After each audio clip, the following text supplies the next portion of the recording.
So I'm going to make a video tonight. And I've tried a topic earlier and it was too heavy. It's too heavy. Just couldn't do it.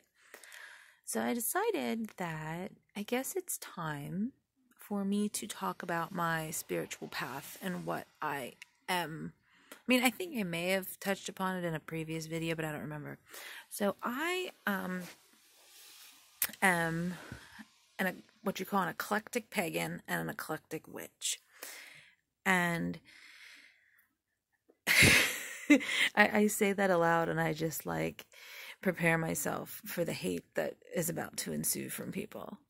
Like, because that's what it feels like being an eclectic witch. Because from the outside world, in the pagan community, you get the cultural appropriation arguments. You get a lot of hate. You get a lot of people who don't respect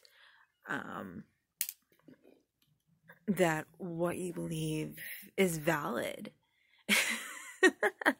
Also, I've been coming to the conclusion that in many ways I'm self-taught.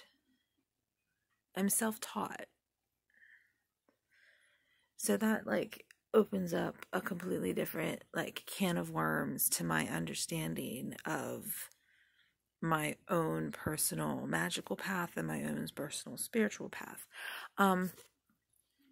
When I was studying paganism, I'll be honest, I came in through Wicca, as many people do. I come in through other things that were interested, but I came in through Wicca, and then I was like, this is more pagan. And then I came across like terms like solitary, and I was solitary. I still kind of am solitary, but it's not as primary in my path at the moment. But I came across the term eclectic pagan or eclectic witch. And basically it means you pick and choose what fits you and what makes sense to you. And I was like, you know what? Hot damn, that's for me. And part of the appeal for that is I don't like going into something without knowing what I'm getting into. And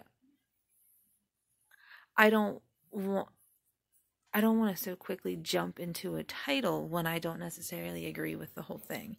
And I had, been in the Christian church for years, pretty much in a way that like I didn't feel like I had a choice, it was just like that's what it was. Even though my father was an atheist and my mother was a Christian, for some reason it was like, okay, you have to go to church. This is part of what you do. This is just what you do. You go to church, but you don't have to be a Christian. Science is real. Like, it was a very, very weird kind of situation. And I didn't want to be forced into having to believe a certain way simply because somebody tells me that's how it has to be. And that's been a big turnoff for really any serious focused study in certain paths. Like a lot of times people will join a coven so then they can have a mentor at a certain path, a certain lineage. Like there's different types of Wiccans, and just there's different places and different covens. They all have different rules and regulations and whatnot, and it's all very different. And frankly, I just don't want to deal with that. I mean, I really don't want to deal with having to follow some other spiritual person's spirituality and say this is right. I was kicked out of church. Like, I don't do well with being told what I'm supposed to believe in what manner. So it really ultimately comes down to is I just have to do a lot of research and absorb information from a lot of different things. And it's one of these things that it's very important in my life, but it's also like not really that important. It sounds really strange. Like, it's a interest and it's a hobby as well as like my spiritual path.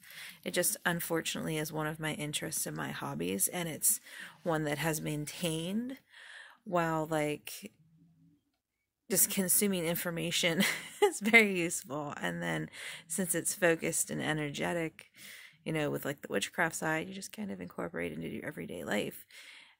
But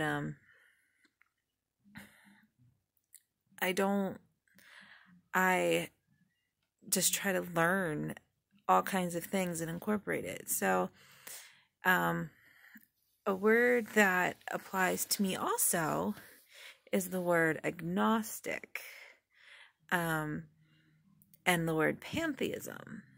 So those kind of fall into the naming categories of things that interest me, though I would not, I would be an eclectic witch, an eclectic pagan, because I don't follow one path and I make things up as I go. But I feel like as a core base belief, that would be the truest of true. Like pantheism is the truest of true. And while I don't follow monotheism or polytheism, I'm agnostic, because I don't really know whether what I believe is right or not. It feels true to me, but that doesn't necessarily mean it's true for everybody. So why should it have to be? It doesn't really matter. It doesn't really matter if what I view is the same as someone else, or if someone else's spiritual belief is the same as mine. I don't care. I don't care. I like to hear about it. I like to learn about it. And if it's something that I find interesting, I'll go and look up more about that and be like, maybe there's some truth to that, and it's just a matter of understanding the world around you. There was a time where I really enjoyed collecting the similarities in completely different religions, different core kind of the golden rule kind of thing, and all the different beliefs. I know a lot. I've read articles about how you shouldn't link the similarities between different spiritualities and different religions, because it's disrespectful and it doesn't keep to their pure meaning. And I understand what they're saying. If you're going to say you are this particular closed tradition or this particular belief, but then the whole sections of your belief is not based off of what that actually is. I can understand saying that, because it does, it sends false information, or just I don't know. I don't know. I can see what they're coming from, but on the same note, I'm still going to do what I do. I'm still going to do what I do. Okay, so I want to talk about something really crazy. So bear with me here. So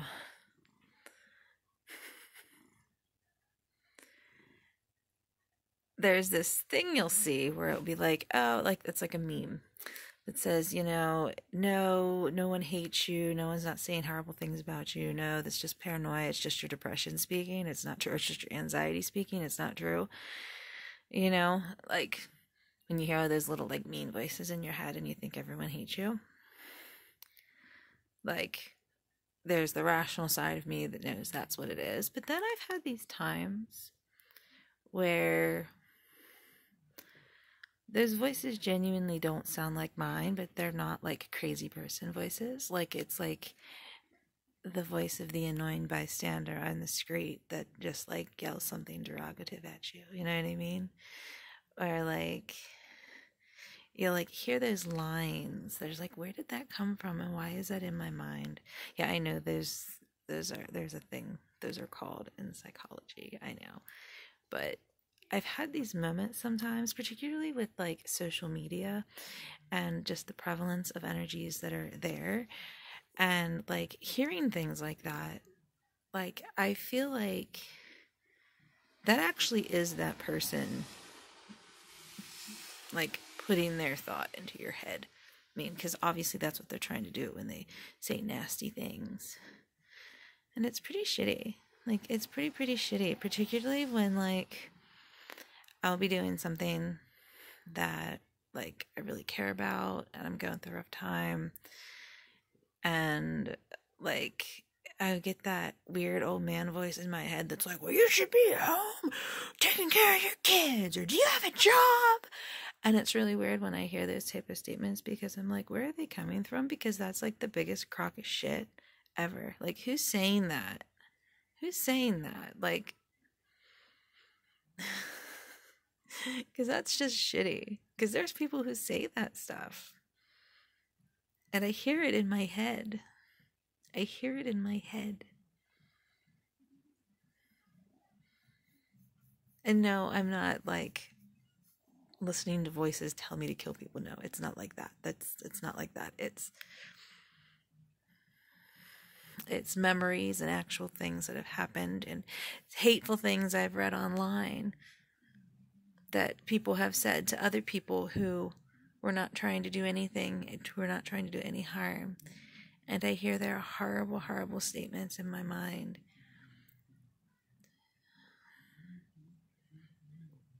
People can be really horrible. Some people need to go fuck themselves. I know that's a really horrible thing to say, but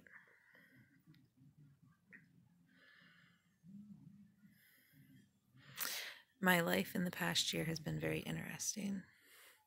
It's been very interesting and terrifying and new. And I had to remember who I was. I had to remember. I'm sitting here petting my cat. I was supposed to be talking about being an eclectic pagan. Well, that's the whole thing. Also, like, everyone's so fixated as like, oh, you're a cosmic witch, or you're a chaos witch, or you're a hedge witch, or you're a kitchen witch, or you're a sea witch, or whatever. And I'm like the eclectic paganism and like eclectic witchcraft kind of like be like the spiritual and the witch version of like the Jack or Jane of all trades. Yeah, that's always been a very like appealing concept to me ever since I was a kid. Yeah, that like just kind of being able to function in whatever situation you're given in a reasonably okay fashion. That's my goal, it seems. Hi, Izzy. I get this old kitty here. Old kitty. You're an old kitty. Yeah, you are. I'm a good boy. Yeah, it's my Izzy Wiz. Yes. I love this guy.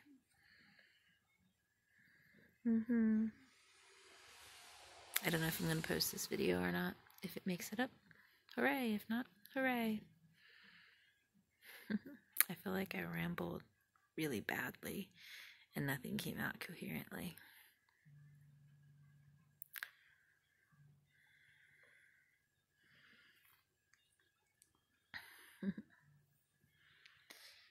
But maybe I should try to find more words being an eclectic pagan. I don't...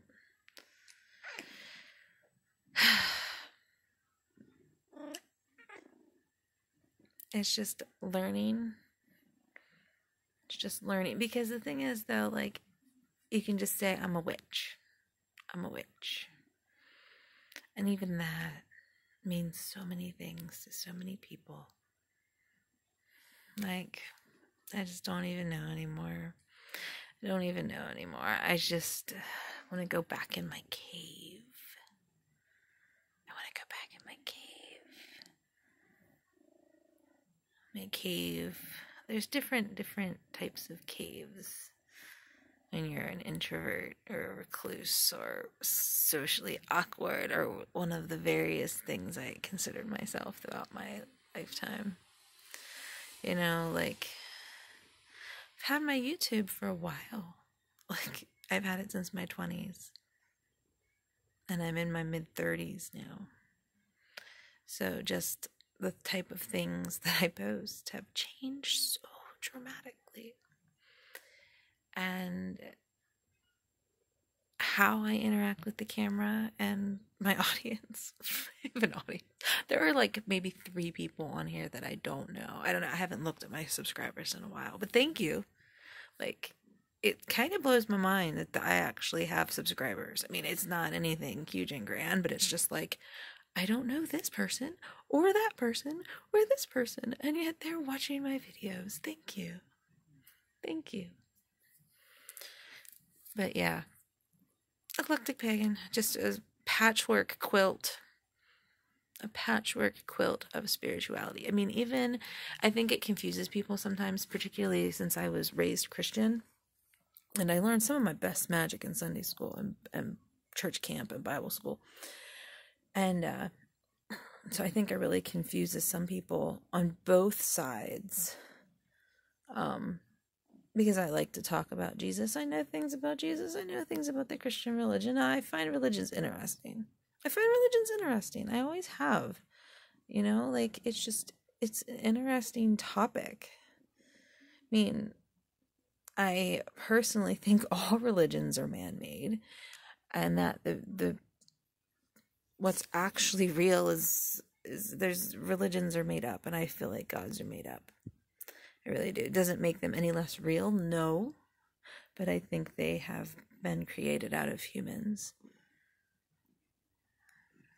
Yeah, I don't think I mentioned that. I don't talk about my thoughts on deity and all of that too much on here, simply because some of the thoughts are half-formed, some of them are fully formed, and they take many different shapes, you know what I mean? And it's very hard to explain it sometimes, because sometimes it's just a feeling. Because it's about being alive, and it's spirituality. Why should it have to be anything more than just a feeling? You know? I recently have been studying more about indigenous people and actively trying to incorporate more indigenous, just culture, and just trying to understand and learn as much as I can, because I feel like so many times in so many different subcultures and actual cultures and religious cultures and all the various cultures there are, we get stereotyped. There's lots of stereotypes, and there's layers of information and things that there's new things to learn. And so one thing I was learning about was about Pennsylvania, and I've been kind of trying to learn a little bit more about the indigenous people of Pennsylvania, and then it led me into thinking about the colonization of Pennsylvania, and then thinking about William Penn, and just the strangeness of the Quakers. And it's very interesting because my family, my dad does the family tree stuff, the genealogy my sister has, and we've gone fairly far back. I think we've gone back to about the 1700s. But my family, my genetics haven't moved around much. We've pretty much stayed exclusively in Pennsylvania. So it's one of these things where, I don't know, there's been some theories and some talk that, we went back to the Quakers, and so it's I don't know, but, we have enough stuff and information to know that we've been in Pennsylvania for a while and haven't traveled very far, and we come from the German people that came to Pennsylvania. But then also just kind of learning about the weirdness that is Pennsylvania. And I was kind of learning about, because I've always been interested in Quakers and Amish and Pennsylvania Dutch and Mennonites and the Shakers, all of those sort of plain people religions, because that's what I was raised around. Because most people in my area, in Pennsylvania, it's really common that you have your general Christians, and then you have the Amish and the Mennonite, which is, there's a certain interest. They're an interest group for people. It really is. Amish and Mennonite people are an interest group for it's just really strange the interest people have in those religions in this area. I mean, and it is not uncommon for occasionally women in this area to sort of revert and want to go into those sort of religious standings. Like, I've been thinking about that. Like, I had an aunt, one of my dad's sisters, like, they'd always talk about, oh, when she used to dress like a plain person, when she was doing that thing where she would dress plain. So it's very interesting when I hear that, because it interests me on multiple levels. Just, it's interesting in multiple levels. But in Pennsylvania, since it was colonized, not entirely colonized, because there was people here who colonized Pennsylvania before William Penn got here, but he ended up owning all of the land and trade, because there was a debt owed to him by, like, the king in Europe somewhere. I'm not good with history, so if you know how I can get you the general gist of the story, but if you want the detail and numbers, you got to go do your research. But basically, the king had owed him debt, and basically William Penn wanted to start, like, essentially in modern day thought concept, basically he wanted to start like a crazy commune, move to another country with all these Quakers and live in a Quaker utopia. Like, if you think about that for a minute, that's some like crazy commune crap right there. And there was a video somewhere on YouTube that I want to look it up. There's probably many now, but there was one in mind that I had seen where it was talking about how, maybe it was an article, about how the Quaker religious belief affects, a lot of Pennsylvania laws to this day. And having my own genetics be here for so long from fairly early colonization in Pennsylvania, because Pennsylvania is one of the original 13 colonies. It's a commonwealth, which is, it's like owned by the people. But I find it really, really sad because it's owned by the people and it's so good for the white people. But Pennsylvania has, like, all of its natives were run out of it. There are no Indian reservations in Pennsylvania. So, like, there are no, not saying that there aren't natives in Pennsylvania. There are still some registered tribes and stuff, and you can go online and look that up. But, like, there's no reservations here. And it was, like, taken over by, like, a crazy cult leader. And it was, like, a commune. Like Philadelphia and Pennsylvania, it was, like, made by a radical religious person. And to this day, aspects of the Quaker belief system are instilled in my spiritual beliefs. Like the whole brotherly love thing, and like treating people who are of other authority not as authority figures, but like treating everybody on the same level. Like, that's something I've been actively working to do for a long time, mostly because I have a horrible inferiority complex. And the only way to get over, like, turning mousy is just be like, okay, I'm as good as you, and we're just gonna, like, I'm gonna bring you down or bring myself up or do whatever, so we're just all the same. But that's like a very, like, Quaker thing. Like, it's weird. And that plays a role in being my eclectic pagan self, even though that's not a pagan thing. Like, it's just little things like that. There's a lot of things in my witch practice that stem. My witch based is very Christian based. Like, it just is. It just is.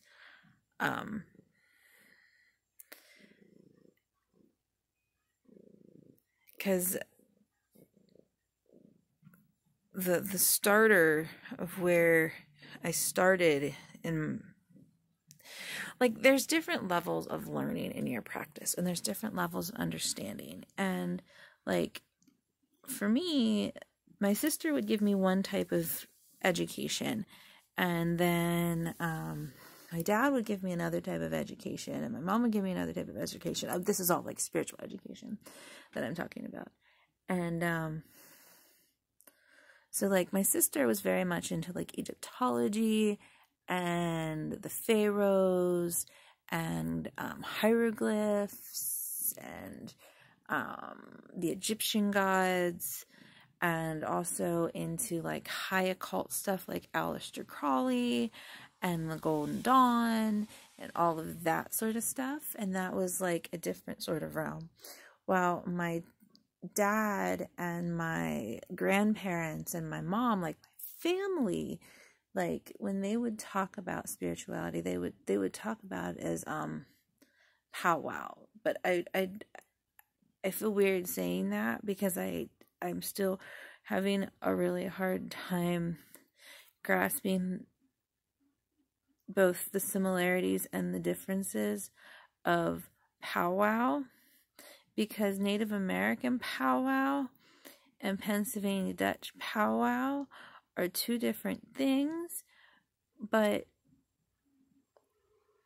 with learning more about indigenous practices and then learning more about the Pennsylvania Dutch folk powwow practices, you can kind of see where the threads combined. But that's what I was always told was like the magic, like the real magic. Like my sister Brandy would tell me it was like, about Wicca. She's like, yeah, there are real witches and it's called Wicca. Wow. Like my family would talk about Pennsylvania Dutch powwow, and the lineage of, the man teaches the woman and the woman teaches the man. You have to alternate. And it's very interesting how much it seemed my grandfather knew about that when he was pretty much adamantly against that, though with my understanding with like the Pennsylvania Dutch powwow, it's Christian based also, because any I don't want to say powwow, or I don't think that's the right word, because I don't have my references here and I'm just like freestyling with this video. But like with the powwowers, it's they do not believe that healing power comes from them. It comes through the spirit. I don't know, but there's a lot of different angles of things that I've incorporated in my path. I've mentioned, I don't know if I mentioned, I've always been very interested in like Hindu and the Indian beliefs. Ever since I was a kid, from reading like, The Secret Garden, Little Princess, and yeah, that's where I got my interest about India.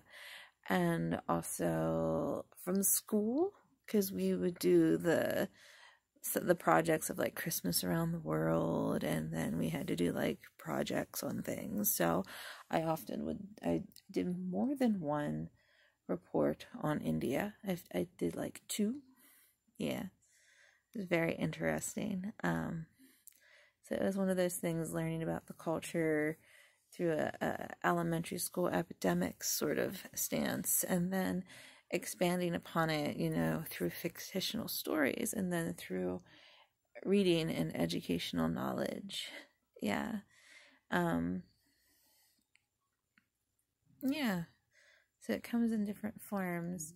I don't do a lot of Japanese or Chinese, or like, there's a little bit of interest there, and that followed with my fascination of anime and the Japanese culture. So I would then learn a little bit about, different Japanese beliefs, or the Chinese zodiac, or things like that, which I also learned about in school.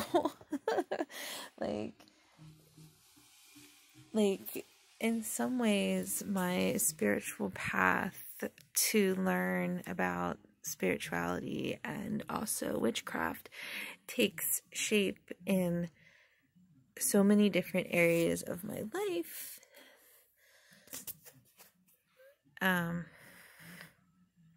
I'll get spiritual satisfaction from watching a documentary on history, you know? Like, it doesn't even necessarily have to be on a topic that is spiritual, which is fun. It's nice to have those, but comes in different forms. I'm kind of happy that I see with this next round of awakening that people are going through right now because of all of this COVID trauma, lots of trauma awakenings, which is very tragic. Like, it's not fun to have a spiritual awakening because of your trauma.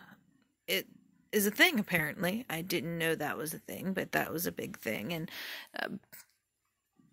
And then dealing and not dealing with with those traumas then can affect spiritual growth in different ways.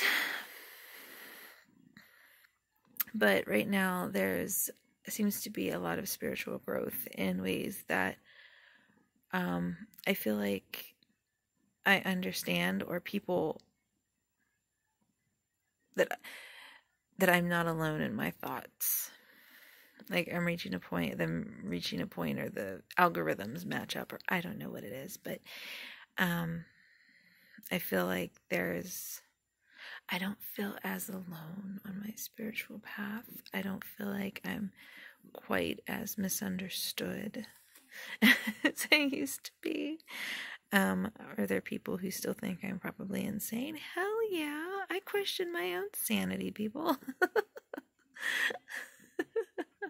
I do. I'm coming up on an anniversary. You remember when I had the one video with my face like numb? Well, yeah, I ended up with Bell's palsy, and I still think it's because I need dental work, and I still have twitches in my eye, and like this side of my face will feel strange because I have a lot of dental work I need to get done. And I think once I get that taken care of, some of those nerve problems and the palsy symptoms will hopefully subside. But I had been put on a steroid, and it made me batshit, like, off my rocker.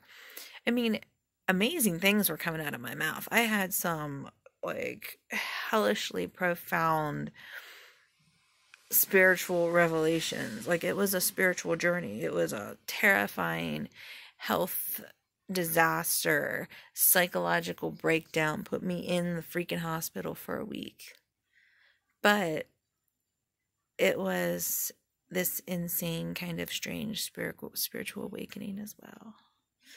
So I know it was meant to be, but it definitely changed my perspective of existence entirely. Though I do fear, with the 1 year anniversary coming up, I fear for my sanity. I'm working so hard to maintain my grounded state. Like, the term "she flew off the handle" means so many things to me. I can't even articulate it. And the fact that statement means so many things to me is part of the horror of what happened a year ago. Yeah.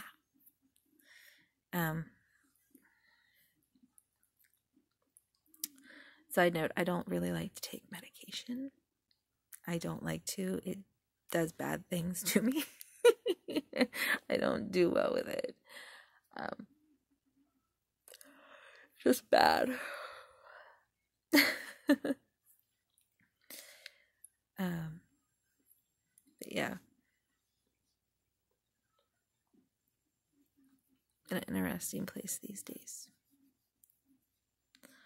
Alright, I'm gonna go because this video is half an hour long, and I don't know if I actually talked about being an eclectic pagan or an eclectic witch, but I gave you some examples of things that I had got me on the path that I am, and things that inspire me. You know, I have lots of interests. Video size limit almost reached. I gotta go. Okay, I'm gonna go. Bye.